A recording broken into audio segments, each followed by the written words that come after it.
сургадаг. Орхон цогцлбор сургуулийн Монгол хэл уран зохиолын багш. Бидний үйл ажиллагаа бас нэг өөр нэг нэгнээс ялгаа биш. Монголын тамирчин таарсан марсан ингээл телевизээр ярьж сонсож чад. Одоо харчлаа. Би нөлөө Москвадаас харж ирсэн. Москва жоохон тийм байхад. Хүний хэрэг биш юм шүү дээ. Морог төрөө хэрэг 1970 онд миний аав хэлсэн үг. Манай тэгэл хоош. Ингээл нэг 9 орон байсан. Манай нэвтрүүлгийг хүлээж авч үзсэн.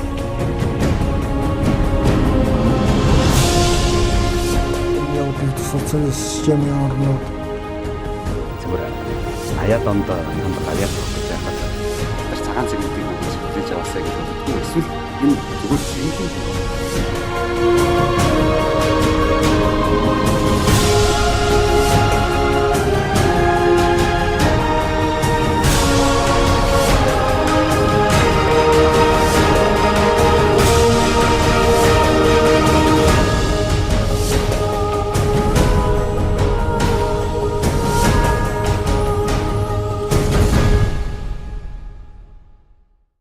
Сайн бацхан үзэгчтэй та бүхэнд ороо мэнд төргий. Эрдэнэ телевизийн уран бүтээлчдээс үзэгч та бүхэнд бэлтгэн хүргэдэг сэтгэлээ нэй, чин сэтгэлийн ярилцлагын энэ удаагийн дугаар эхэлж байна.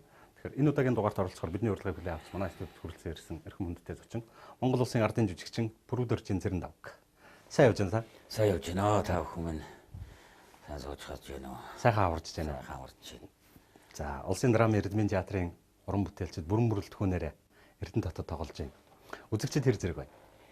Үзэгчид ер нь эрдэмтчүүд бол энэ оюуны хөдөлмөртэй холбоотой юмд бол хош өргөчтэй нэг гэж би дотор бодож явдаг. Тэр бодол маань ч нэг алдаагүй байна гэж ингэж ойлгож байна.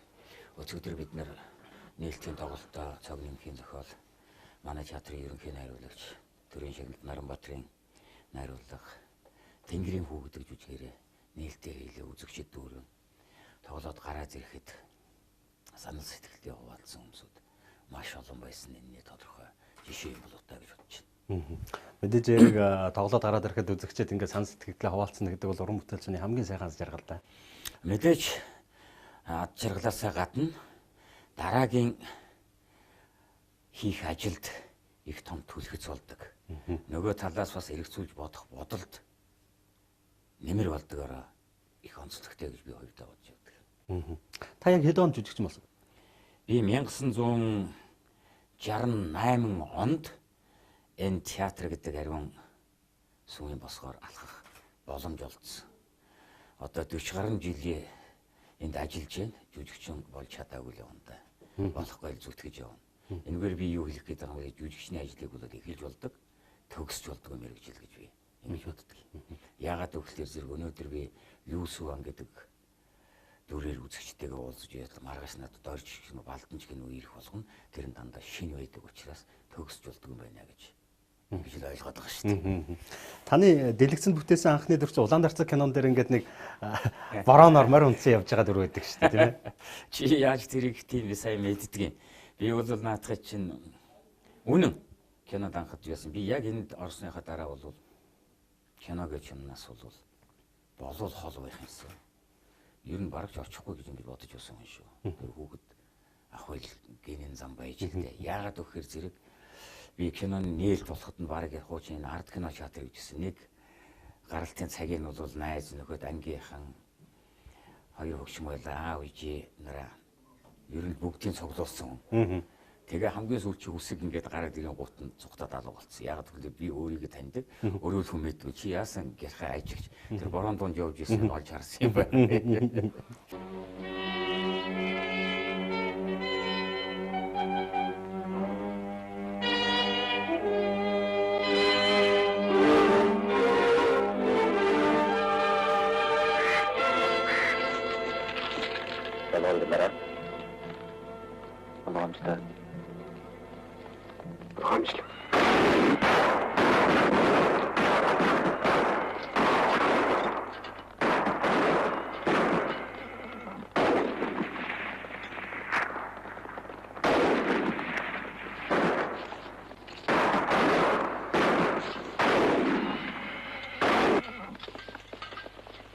Чи хүүхдүүдийг харж байна уу? Өөр хүмүүс туслаа байдгүй. За тэрнээс хойш мэдээж яг одоо олон кинонд олон янзын дүр бүтээлээ. Нэг кинонд 2 дүрийг ч бүтээж байна. Танд одоо ер нь яг нэг ийм дүр тоглож юмсан гэсэн тийм мөрөөдөл юу вэ? Мөрөөдөхөд мөнгө төлөхгүй гэж хүмүүсүүд бас ярьдаг. Тэгвэл бол миний хувьд бол мөрөөдөхөд бас учир янсан байдгийг болоо даа гэж би ингэж боддог шүү дээ. Би мөрөөдөж хий цаг алдахаас өмнө чи намайг ийм хэвэнд ороо гэд найруулагч тавьсан ямар ч хэв бэ нү тэрэнд ороход бэлэн байхыг л бодож өөрийгөө бие бэлдэж явахыг эрмэлздэг. Тэгэхээр зэрэг ажиатаар 2 дүрийн тухай ярьлаа. Үнэ би нэг даруй хүнч болж тэгж байгаа юм биш. 2 дүр ажилласан үнэ.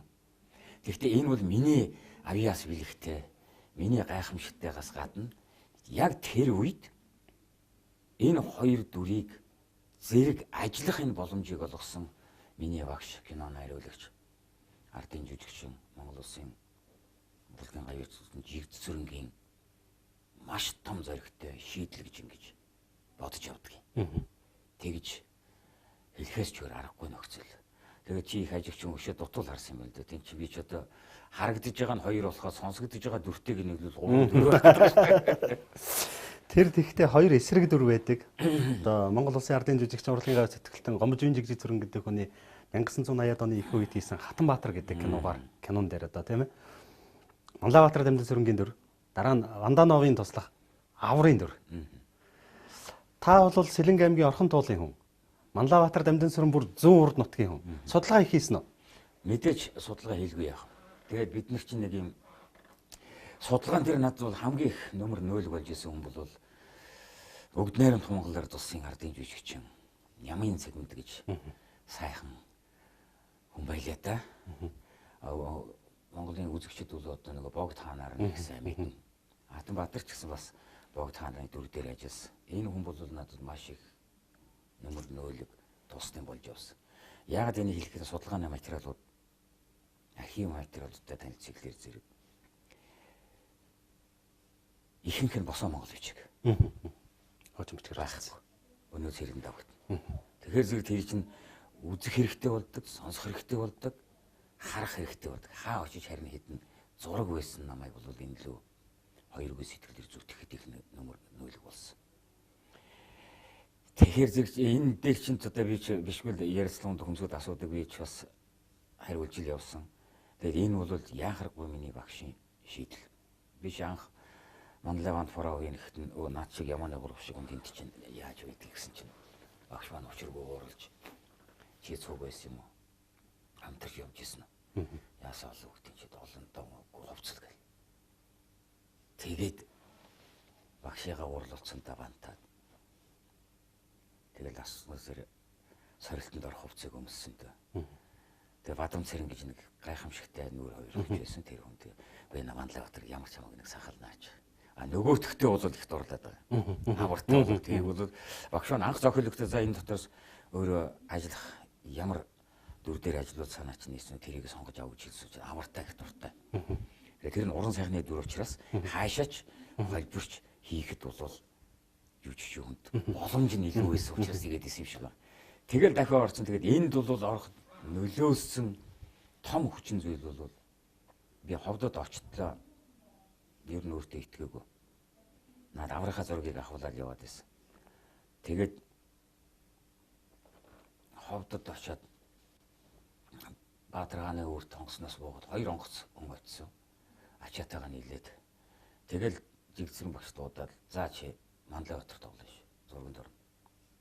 Ухрах газар байхгүй. Тэг хүм их гиниймэл тэр үед нөгөө бороонд орж исэн хүмүүсүүд ингээд эргээд харсан нэгж байхгүй. Тэгэл яалчгүй болохоор зэрэгэл заадаа чи яадаг үлээ. Тэгээд байр хуваарлахдаа бас их учиртай. Одоо манай боогод угсаа алтан гэрэл бит хоёрыг Нямын багштай хамт нэг өрөөнд оруулчих. Тэгэхээр зэрэг чинь эн чинь бүтээл гэж чинь зүгээр ч нэг дурандаа хийж нэвш тэр хүмүүсүүдээс юм сонсох юмнуудыг л дэвсгэр болгож ил битээр хандаж ясан хандлага байсан юм байна л гэж бодож байгаа шүү. Тэгээд би ховдын музейг очиж үзээд тэр чи бас их баяртай. Нэвтрүүлгийн цагт автахгүй хэрэг бол тавчлахын дээр байх хүмүүсүүд уйлдах юм. Тэгээд тэндээс нэг зураг олж үзье. Яг өөрийнх нь. Тэгээд тэр бол томруулж яриаг зураг. Тэгээ миний татгалж ирсэн шалтгаан бол бас ч нэг их өнцгöd бас дургүй цаг вэ. Яг тэгэхээр энэ хувьсгалын музейд нэг том зураг байдгийг. Тэгээ тэр бол яасан гэхээр тэр ховдод байсан тэр ижил зурагнаас ингээд томруулаад татсан зураг байхгүй юу.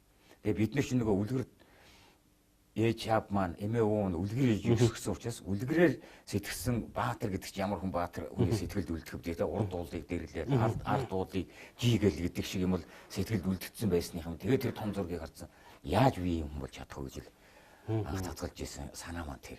Тэгэхдээ энд бол шийд гаргасан хүн бол яахахгүй миний багш.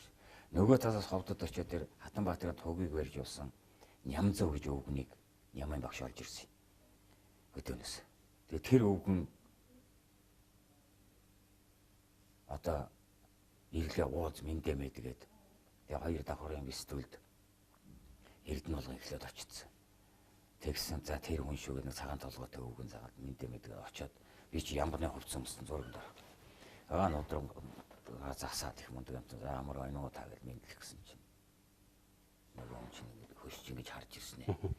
Гар нь миний нүүрл ингээ ороод миний сахлыг барьж үзэх гэдэг. Ингэж тэнгэр ноён минь өөршөө. Та морилж явсан гэл төс итэн сөгдөөл хормоноос айдас авдаг. Тэгэхээр зэрэгэл нөгөө мө сэрэн дааг яманы гурав шиг би чинь зүгээр хаашаашаа өсөөл жигтэйхэн том болж ирсэн. Тийм мэдрэмж төрөл. Тэгэл ер нь за энэ ойролцоо тугийг барьж ирсэн хүнд ингэж байгаа юм чинь би ер нь өөртөө чөлөө тавьж өгөх ёстой байна гэж бодвол. Тэгээ шуударсан. Тэгээ тэрний ард гарсан да. Монгол хүн эх орны хаатолоо зариг нэмэх ёсгүй. Та бүхэн даяар олно хамгаалан манд дуудаж дайснаа дарж чадхаа мэдтүгэ.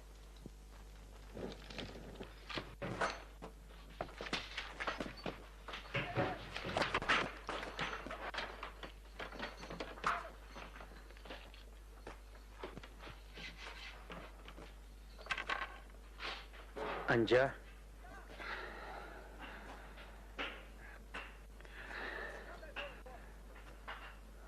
Максарч зовсон түмнээ энэ хятадуудын савраас салгах гэж олон жил тэмцсэн юмсан. Анжаа. Нас минь үйцсэнгүй. Нөхд маань бидэнд юм явуулж. Та эмо.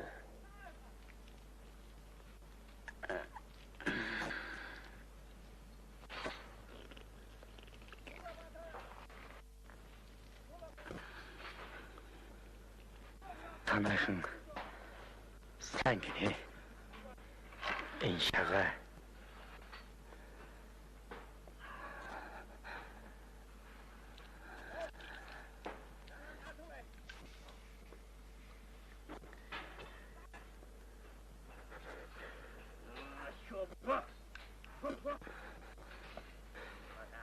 Миний бүгийн тоглолтог шага.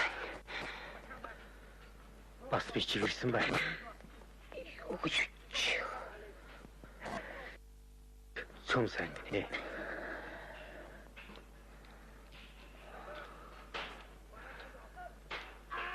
Би хүлээхэд Монголын төлөө зүтгэх нөхөд би хойно надад гомдох юм алга. Яг гүйх юмсан.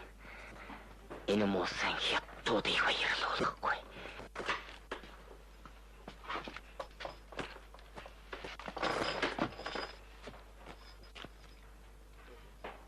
Баймэда сүрэ.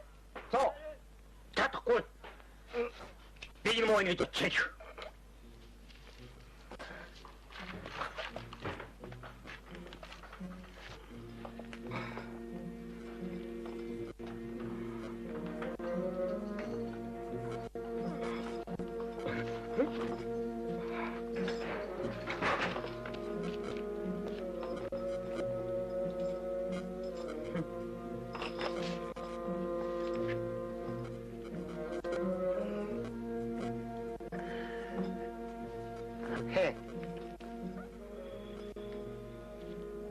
你不如个互联上嘛，应该去早后要收回。Бидний бэлэг сэтгэлээр өгөхгүй.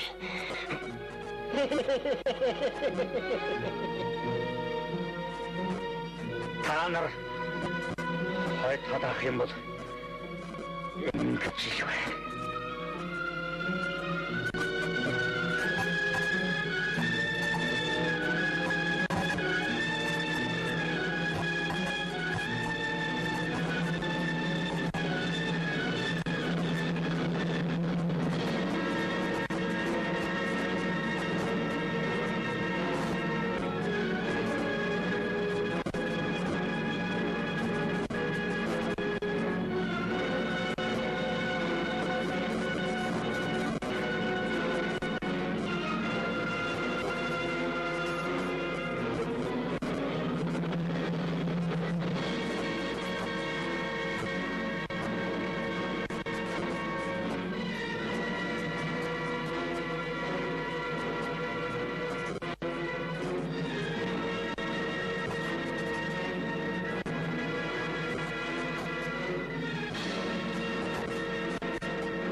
Монголын киноны урлагт нэг кинонд 2 эсрэг дүр бүтээсэн 2 хүний тухай би мэдэж байна.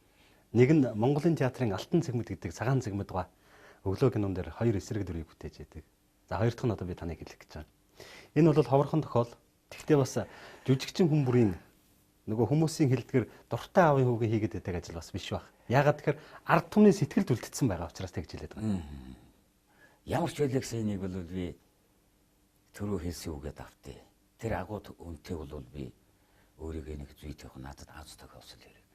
Тэр азыг миний багш надад боломж олгосол хэрэг. Тэнд намайг хөссөн хөшүүрэг бол байхгүй гэж би удаа хэлэхгүй. Яагаад гэвэл зэрэг миний нэг зарчим бий. Итгэл сэтгэл гэдэг бол ерөөсө багдана гэж байдаг. Гагцгүй тэр итгэл сэтгэлийг үүрч дүүрч явах хүний ноён нуруул багддаг. Тэгэхээр зэрэг багш маань надад тийм итгэл өгсөн болохоор зэрэг за энэ нөхөрд хэр хэмжээний юм байна гэдгийг харах гэсэн юм бодол нөгөө надад итгэсэн итгэлийн хэлтэрхий байна гэж бодсон учраас л би тэр лөө зоригтой орсон юм болоо да. Тэгээ тэр зоригтой орсны маань үр дүн гэж гарсан болоо да л гэж би ингэж бодож байгаа юм. Өнөөдөр хүртэл нь хэдэн дүр тоглов? За дүр гэж хэлэхэд тоог үл нэг юм хэлчих байх. Тийм ээ.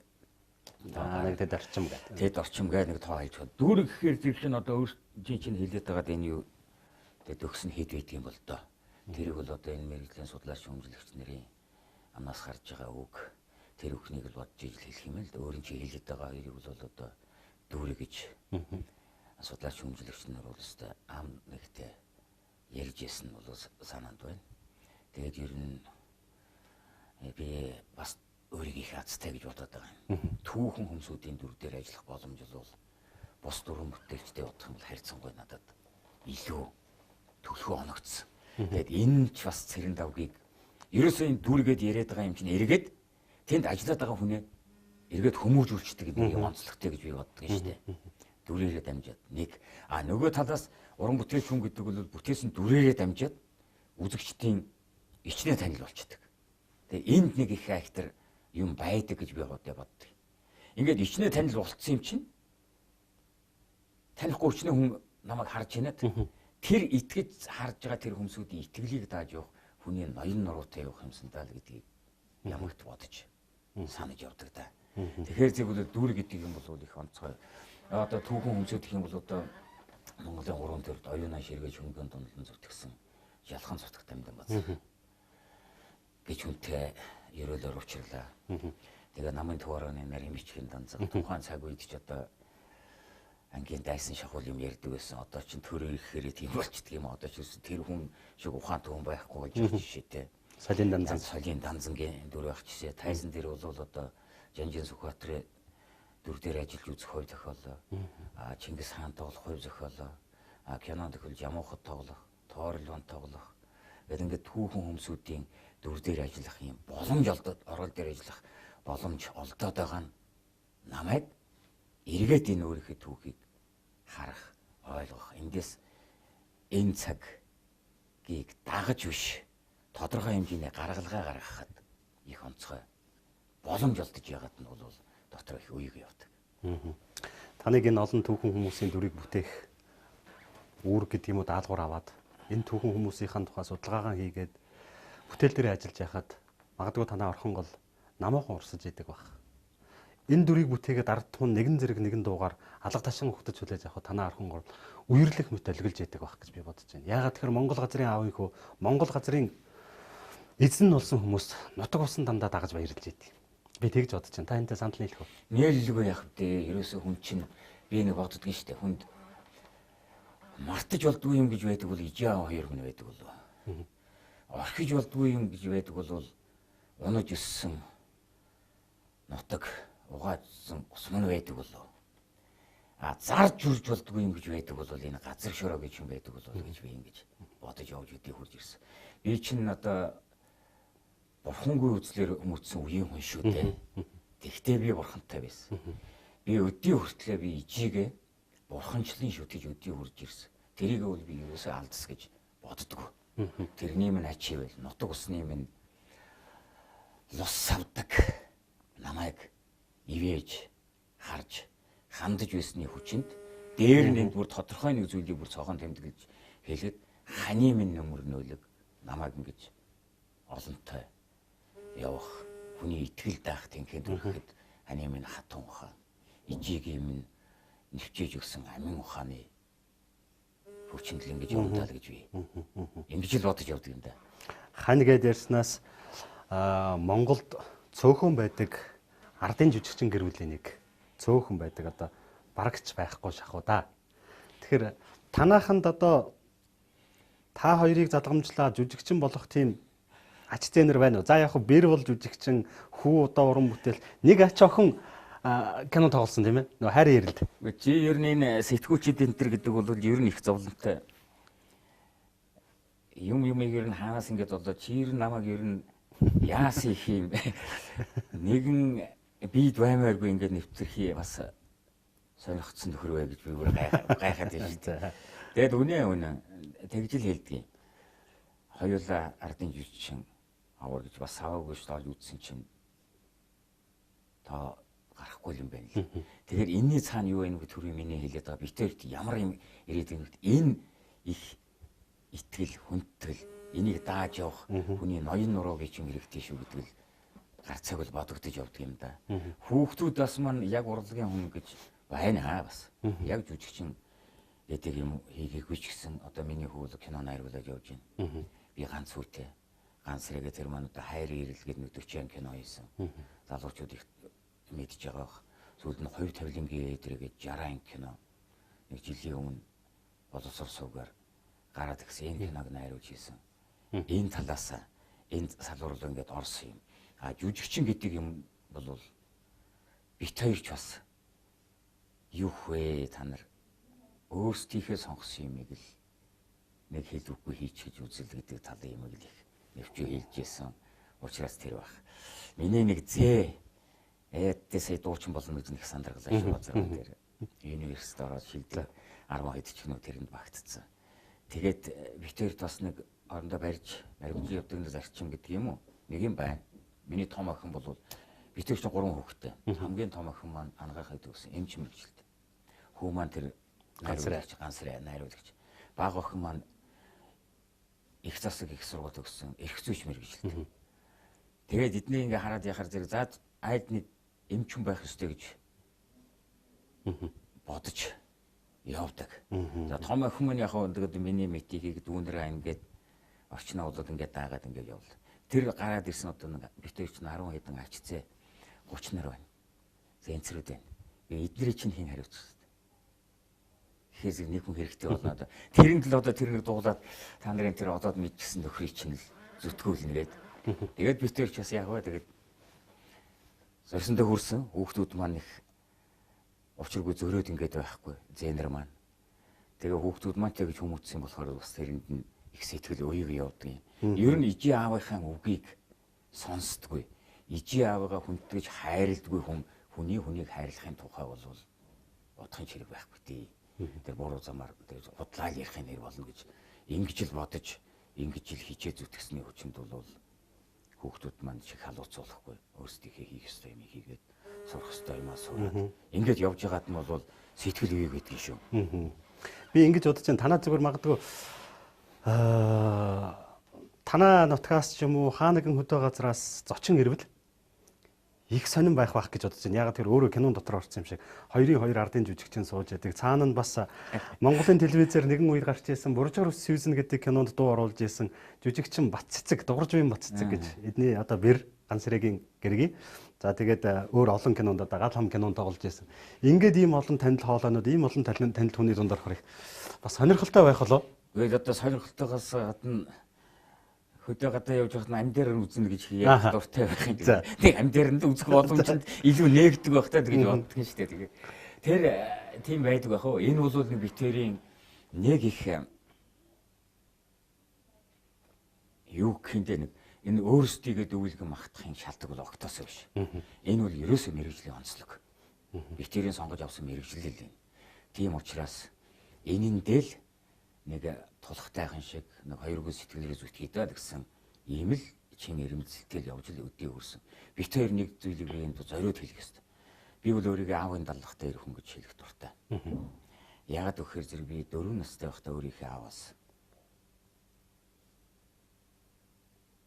өмч оцорсон юм байна. Аав маань урхан болцсон намайг дөрөвтэй байх. Тэгээ дараа нь манайд ээжд минь хань бидэнд нөмрөөл бол гэж их буянтай ачтай хүн орж ирсэн.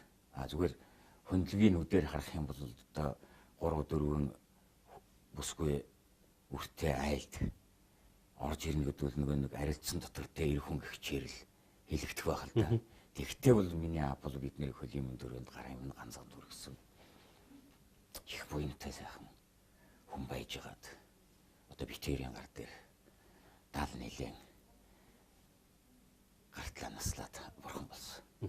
Миний ханийн аав гэж ховдын одоо манхан сумынхан бол сайн мэднэ.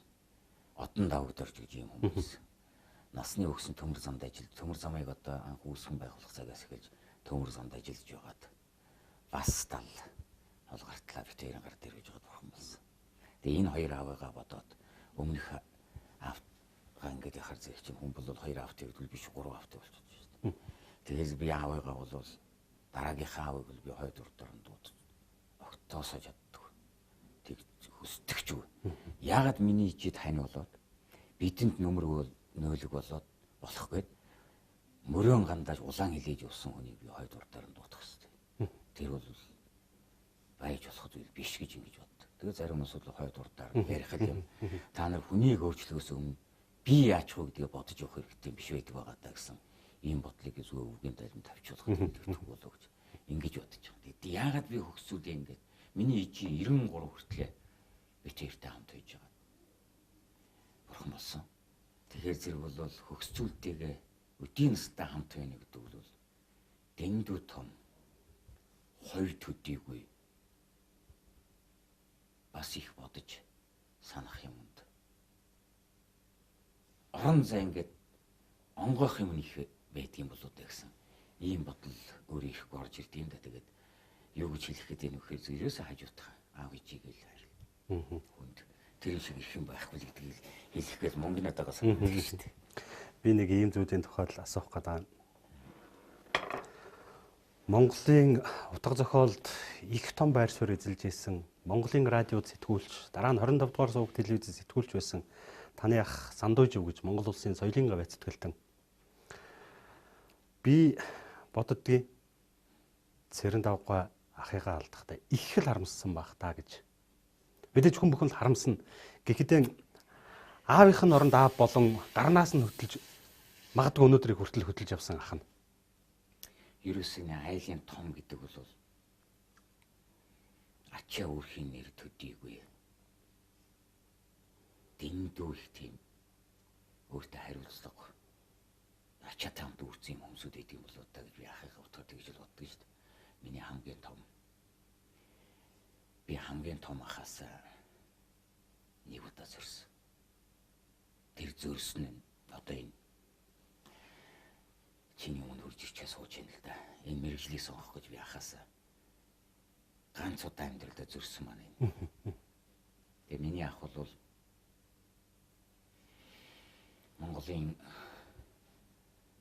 радио сэтгүүл зүйд гэж хэлэх нь илүү л гэж бодож байна. Дууны урлагт хөл махтай хөхөр эрэхтэй гэр хүн байсан. Хүний хайлан ийм хүн байсан л гэж би товчхондоо хэлмээр байгаа. Миний ах бол үхрийн махыг өнгөлцөгдөнд нь багтаадаг Монгол амын ухаанаар хүмүүжсэн. Монгол гэдэг юмны төлөө Монголын төлөө цоглох зүрхтэй хэлэх үгтэй хүний хүү байсан. Ээж минь гэн өөрийнх нь дураар болгодоо наадахыг та нар бити адлаа даа гэж хэлээгүйсэн бол би үдий яаж хөө мэдээгүй. Энэ мэрэгжлийг сонгоход миний ах бол хамгийн дурггүй байсан хүн. Тэгтээ миний ах надад хэлэх үгээ хэлсэн шүү хэлчихэл явсан хүн гэж би ингэж ойлгодог. Тэгээ ээж нэгэ тэгээд хэлсэн болохоор зэрэг ээж маань тийм их характер амин ухаантай хүн байж тээ. Миний мужид бол төгсөн сургууль төвтөр гэж ямар юм байх вэ? Өдөөгүй малчин ихтэй. Тэгтээ хэдэн хүүхдээ бол 5 хүүхдээ бол хөлийн дөрөнд гаргын ганцхан төрөхөд бол онцгой үүрэг гүйцэтгэсэн хүн. Тэгтээ би тэр дараагийнхаа аавын буян заяаг бол үгүйсэхгүй. Тэгээд ах маань аргагүй байдалд орсон юм билүү. За яах чи надаас зөөрлөө.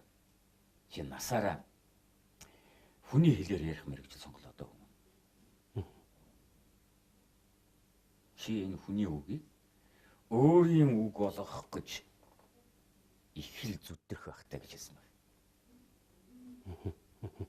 Тэгэхээр зэрэг миний ахын хэлсэн үгний утга чамд ойлгож байгаа. Үнэхээр би 40 хэдэн жил одоо энэ мэрэгчлэр ажилласан л гэдэг байгаа чинь би дандаа хүний хэлээр л ирсэн байхгүй. Өнөөдөр л өөрийн хэлээр ярих энэ боломж чи нээж байна л да. Тэгэхээр зэрэгчэн зохиолч үг гэдэг чинь хүний л үг шүү дээ. Тэгээд тэрийг өөрийн бодлого зүтгэж байгаа ийм зүйл маань тэр ах маань бас надад баярлж исэн баха. Тэгтээ шагнал урамшил аваад сanta биш. Би одоо ахыхаа дэргэд арих гэчмийг амсах нэгтэл би тамхи нууж татдаг байсаар байгаа л. Бурхан болгосон юм шүү дээ. Тэгэхээр зэрэг тэр байдлыг маань бас ойлгож хардаг байсан. Гэрт аяа ороод ирэх хэсэг тамхич бич гэртээ тавих хаантад татдаг юм. Энэ чинь энэ одоо хүүхдээ мөгөр үгэж хийгээл наганасаа одоо энэ тамхи тагаа татдаг нэг айтайгаж аваад өгнөд аваад өөр тийшний хэрсэн ихт бүртэй л байдаг шиг байдгийг. Тэгж л бидний хүмүүжүүлсэн, бидэн тэгж л хандсан. Миний ахын хүүхдүүд одоо бүгдээрээ ажилтай, төрөлтэй, хантай, ижилтэй сайхан явж байна. Тэрэнд одоо илэг бүтэн байгаагийн нэг шинж юм болоо да гэж ингэж боддгийн шүү дээ. Тэгээ бүтэн байна гэдэг бол их ховорхон заяанд байх. Илэг бүтэн байхын утга учир гэдэг бол маш үнэтэй өгөөд маш ховорхон тохиолдол байдаг юм болоо да. Цэрэн дав гэдэг хүн өссөн цагаас эхлээд пүрүүдэрж их гэдэг айлыг бол илэг бүтэн байхын нэг ивэс болж явсан шиг байна. Одоо цэрэн давгийнх гэдэг айл буй болсноос хойш бол одоо ачийн нэртэл одоо үр хөвгтэй нэг илүү бүтэн байхын энэ зааг дээр л яваа болохоор зэрэг амьдрал гэдэг бол сайх юм аа. Амьдрал гэдэг бол их хүлээцтэй, төвчээртэй байхыг шаарддаг, их олонтой байхыг шаарддаг. Энэ дунд амин ухаантай явж ижил олонтой байхыг харуулдаг юм болоо таа л гэж ингэж бодож явдаг шүү дээ. За их баярлалаа. Бидний урилгыг хүлээж авч манай студид төрөлцсөн ирсэнд бидний тэр ярилцах цаг ингээд өндөрлөж байгаа. Тэгэхээр танаар дамжуулаад, танаа гэр бүлийнхнаар дамжуулаад Монголын хойч үеийн тайз болоод электцийн урлагийн залуучуудад олон сайхан зүйлийг хэлж сургаж мэддэг чаддаг өмнөх үеийнхнаасаа сурсан зүйлээ бас харамгүй хэлж өгөөрэй гэж хүсэж байгаа. Танаа гэр бүлээ Монголын ард түмний үлгэр болсон, жишээ болсон ийм сайхан гэр бүл. Түүнээс гадна орхон голоо тэр сайхан уул нуруудыг олон удаа баярлуулж, дулаадан цастай байхыг нь ирж үзэж, зунд нь нус нь долгилж явахыг нь ирж харж, хүний амьдралд хүү цугласан газараа эргэж агаарай гэж хүсэж байгаа нь их баярлалаа танд. За их баярлалаа. Тэгээд энэ нэвтрүүлэгт өрн оролцуулж эрдэмтчүүд та бүхэнтэй уулзах юм боломж олгосонд ханыхаа өмнөөс, үр хөвгүүдийнхээ өмнөөс, хамтран ажиллагчдынхаа өмнөөс талархаж байгаа илэрхийлээд та бүхний юу сансан 9 цагаан хүсэл сэтгэлрэн бүтгийн үлзийтэй ярилцлыг өргөн дэвшүүлье. Анхаарал тавьсан баярлалаа. За баярлалаа. Тэгэхээр бидний үлдгэсэн нэвтрүүлгийг хүлээж авч үзсэн үзэгчид та бүхэндээ их баярлалаа. Тэгэхээр сэтгэлээ нээжин сэтгэлийн ярилцлагын энэ удаагийн дугаар өгөр өндөрлж байна. Дараагийн дугаар хүртэл баяртай үзэгч.